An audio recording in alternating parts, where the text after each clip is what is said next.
It's not just horror films and sci-fi that we review here at Geek Legion of Doom. Yes, we have a nice, saccharine family Christmas movie in The Night Before Christmas. This one is directed by Monica Mitchell and was written by Cara J. Russell.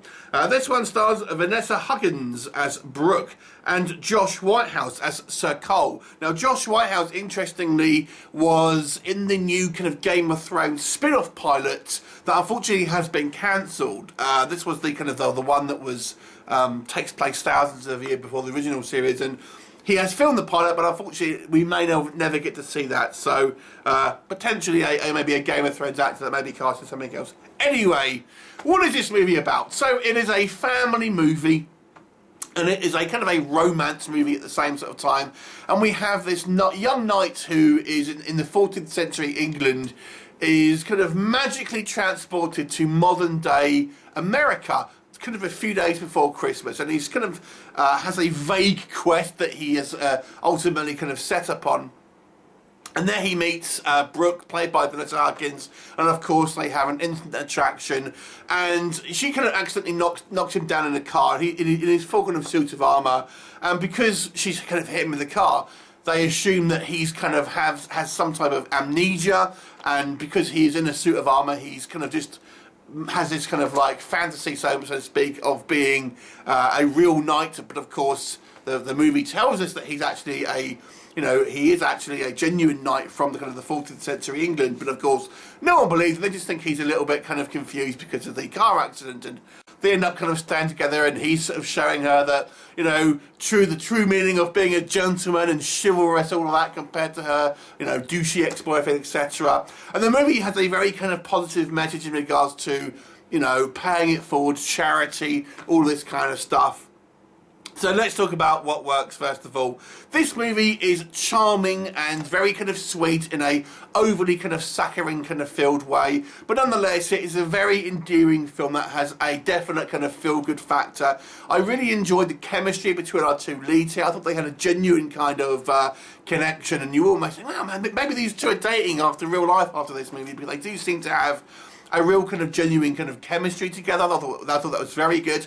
I thought the casting of the two sisters, so we have Brooke played by Vanessa Hudgens, and her sister played by Emmanuelle Chicory, I think her name is. She was in the Entourage TV show. They are so well cast as sisters. They do honestly look like siblings. I thought they were particularly kind of well cast here.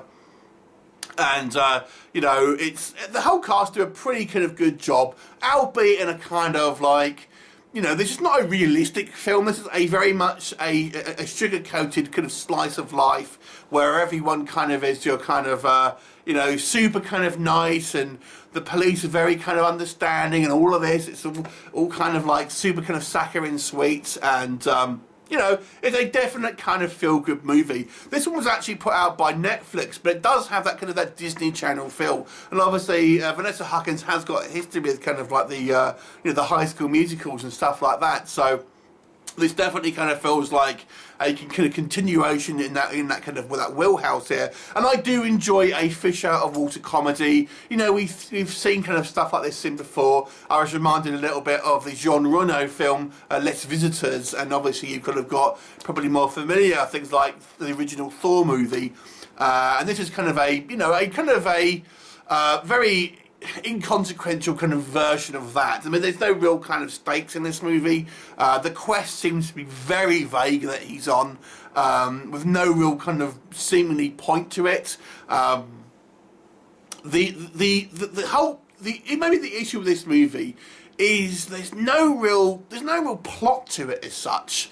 Like I said, the quest is very vague in regards to what he's going to be doing. I mean, he doesn't even know the character, but it's the clues that he is given don't really seem to have any real point to it. It's just kind of like a slightly kind of amusing kind of fish out of water comedy.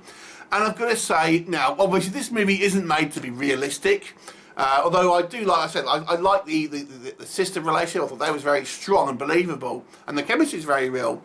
But, everyone here is kind of like, it reminds me, if you've ever seen The Truman Show, the way those people act, like that sort of thing. The sets don't look particularly kind of realistic here. It looks like it was shot on a set rather than on location, and things that you know, obviously, if you really had a 14th century knight appear in the UK in kind of like modern times, you know, he seems to adapt to it a little bit too well, to be honest with you, and therefore rob some of the comedy elements. I think that, you know, if you could maybe picture that kind of scenario in your mind, there may even be a little bit more chaotic that that things would have happened. But the real I think issue I had with this movie, I mean, it's very charming to watch, but there was no adversity in it.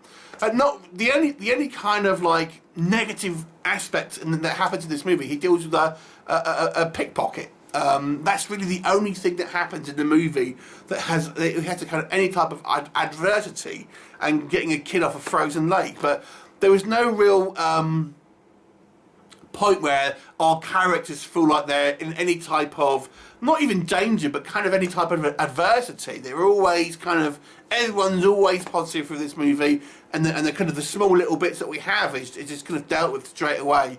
So I feel this movie needed a little bit more stakes going on in it, be it, you know, a love rival or someone else coming through the kind of like the time travel that is maybe has not as good intentions. It just seems a little bit small scale and a little bit inconsequential ultimately.